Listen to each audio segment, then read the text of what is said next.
o seu programa, se o PT abandonou as suas ideias, aí é um indício de que o PT está extraviado em relação às suas próprias bases, que é uma crítica que vocês fazem, uma crítica correta. Agora, o que a gente entende, e isso está explícito e ostensivo no livro amarelo, é que o Estado tem um papel essencial em retomar o investimento público no Brasil. Existem várias áreas que são subfinanciadas, sim. Por exemplo, a gente indica em algum dos volumes que há subfinanciamento em policiamento no Brasil, existe subfinanciamento em educação básica no Brasil, existe subfinanciamento na área de saúde no Brasil. Investimento. Então a gente reconhece a necessidade de investimento público, de aporte de dinheiro público. Esse é o primeiro ponto. Evidentemente, nós temos discordância, talvez, quanto ao outro lado da moeda, que é a alocação do recurso público brasileiro. O que a gente quer dizer com isso? A gente quer dizer que os recursos do Estado brasileiro são muito mal investidos também. Então, na nossa visão, não se trata apenas de você aumentar o aporte de investimento, mas também de você ter um investimento melhor. Então, essa é a nossa posição. Claro, a iniciativa privada também entra. É importante a parte de PPPs, a gente fala sobre isso. É importante o capital privado. A gente não exclui a possibilidade do capital privado compor o capital que vai ajudar o desenvolvimento do Brasil, mas não é exclusivo. Tenho duas perguntas em relação a isso. A primeira é... eu concordo que o livro amarelo diz esse certo ponto, porém a atitude parlamentar do grupo de vocês, o Kim Kataguiri e a cúpula de vocês, não é o seu caso, mas por exemplo o Mamãe Falei, o Renan Santos e o Kim Kataguiri como deputado já votou a favor do teto de gasto do Temer, que era mais rígido e congelava esse tipo de investimento para esse lugar. Tá, a gente quer falar disso depois ou antes? Porque eu ia responder essa parte aí também do... Você terminou já? Ou... Não, a minha pergunta é só assim, porque tudo que você falou eu concordo. A gente aqui concorda. É que a gente concorda com o teto. O gasto tem que ser eficiente. Então, aí a gente vai falar disso. Tem uma contradição aí. Tem uma contradição. Tem uma tensão, não uma contradição. Mas formula então, termina de formular. A minha pergunta é essa: não existe uma contradição entre a prática política e a coisa defendida, teoricamente, e o que você apresentou aqui agora?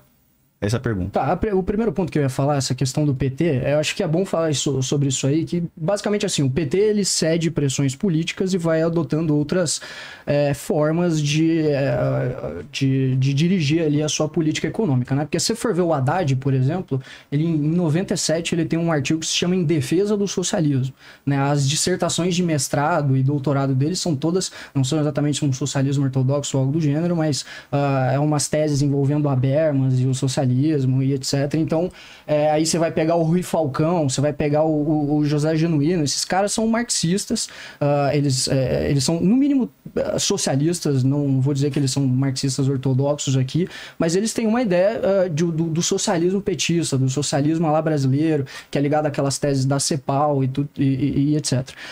Mas, e aí, inclusive, cara, se for pegar o pai do orientador de mestrado ou de doutorado do Haddad, que é o Paul Singer, ele, aliás, o filho dele, o André Singer, ele que cunhou o termo lulismo, né? E que é justamente essa ideia aí de levar o petismo, né? A tese petista, que é uma tese mais radical, e o lulismo ele tenta puxar esse petismo de maneira política. Inclusive você vai pegar o início do governo Lula ali, o secretário de política econômica dele em 2003 era o Marcos Lisboa, né? Então eles tentam mesmo fazer essa junção aí de mercado, e aí surgem umas coisas meio esquizofrênicas assim. Agora, qual que é o ponto, né? O ponto é que eu não acho que a retomada da economia brasileira, e o MBL também não acha, vai acontecer por uma simples um simples equilíbrio fiscal. A gente quer isso, a gente busca isso, a gente tem uma tendência a ter um orçamento mais equilibrado do que os trabalhistas, mas o grande problema da economia brasileira desde a década de 80 é crescimento. É isso, é crescimento econômico. A pergunta dele é quem vai puxar o investimento, a iniciativa privada ou quem vai ser o motor disso? Aí que tá o ponto. Ou o setor público? Aí que tá o ponto. O Ricardo respondeu que vai ser o setor público, você responde o quê?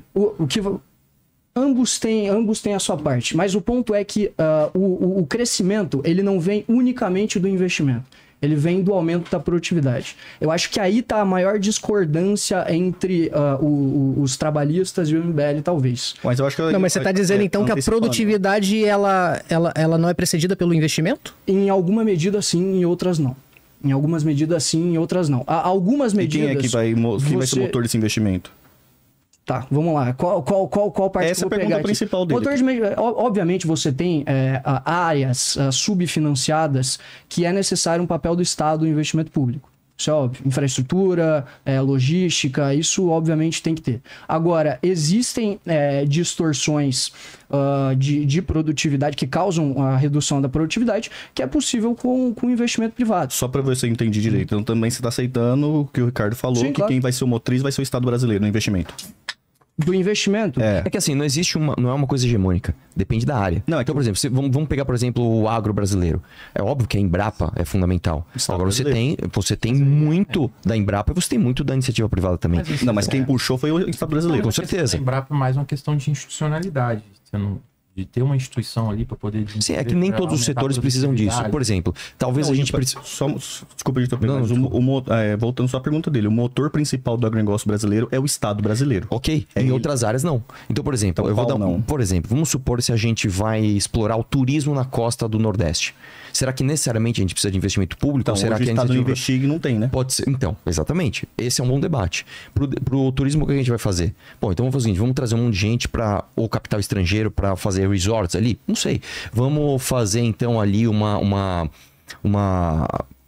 melhoria de alguma infraestrutura para que você tenha a partir de então mais investimento ali? Ok. Eu acho que a questão não está aqui. A gente aceita o motor sendo o Estado investimento público em algumas áreas. Isso está inclusive claro no livro amarelo. Onde a gente discorda aqui é provavelmente o seguinte: o ganho de produtividade ele não necessariamente está atrelado a isso. Eu acho que esse é o grande ponto aqui. Né? Ou isso, Matheus. Eu só queria ter uma pergunta, porque é o seguinte: você colocou uma questão, eu queria que deixasse isso claro. O problema, então, é a quantidade ou é a qualidade do gasto do público? Os dois. Vamos lá. O problema são as duas coisas a depender da área. Por exemplo, se a gente pega o que se gasta no Brasil de infraestrutura, isso está reconhecidamente abaixo dos 4, 5% necessários para fazer modernização de infraestrutura. Isso está abaixo, ponto. O problema é que você vai olhar o gasto público do Brasil e você vai reconhecer várias áreas onde a alocação de recursos é ruim. Vou dar um exemplo simples que a gente sempre bate. Uma das coisas que a gente mais bate no nosso discurso e nos projetos de lei que a gente faz. Super salários, gastos excessivos com, por exemplo, o judiciário. Você tem um judiciário que é caríssimo, um judiciário que não entrega o resultado condizente com esse gasto que a gente tem. Por exemplo, eu lembro que você fez um vídeo criticando o Livro Amarelo, que você citou o judiciário de El Salvador. Você disse, olha, mas o judiciário de El Salvador é também muito caro, ele gasta muito. Beleza, mas você tem em El Salvador um programa de redução de criminalidade que reduziu 90% da criminalidade. Sim. No Brasil, não. Então, o que há no Brasil em relação ao judiciário é muito gasto e pouco retorno. Não tem justificativa para isso. Outro ponto que você tem um gasto excessivo no Brasil. Desonerações, subsídios fiscais para empresas que não são competitivas. Nós temos problema de competitividade das empresas brasileiras e a gente ainda mantém subsídio de desoneração fiscal que não faz os nossos setores empresariais serem competitivos. E isso está estabelecido no Brasil há décadas. Por quê? Por causa do lobby. Então, antes da gente simplesmente sair colocando mais dinheiro e sair investindo, aumenta o recurso. Não, primeiramente, a gente tem que ver a alocação do recurso, fazer que essa alocação seja eficiente, e daí ver a disparidade que você vai ter de grana ao fazer isso. Por exemplo, vou dar um pequeno dado. Existe um problema de judicialização na saúde em que você gasta pela judicialização R$1 bilhão só por isso. Se você olha setor a setor, área a área, e você vai fazendo as economias necessárias, quanto que você vai conseguir poupar? Só nisso aí já dá bilhão, como diz o Ciro. Mas aí, nesse caso do judiciário, quanto que a gente economizaria, então? O número exato eu não vou lhe dizer aqui, mas é muita coisa. O judiciário brasileiro, olha só, o judiciário brasileiro custa para os cofres públicos 146 bi. Nesse número, algumas estimativas dizem que é 80%, outras estimativas dizem que é 90% de gasto com pessoal e salários. A gente tem salários dos magistrados e penduricalhos que são altíssimos. Quanto que se economiza? A gente tem que ir para o detalhe, tirar essa diferença, que não é pouca, e daí você vai aumentando os intervalos. Só uma coisa, o discurso não é liberbobo, tá? Corta o super salário que o Brasil vai ter dinheiro pra tudo. Não é isso. Mas a existe a contradição, minúcia. Arthur, não tá aí. A contradição tá na prática. Porque, por exemplo, eu volto naquele exemplo que eu sempre dei.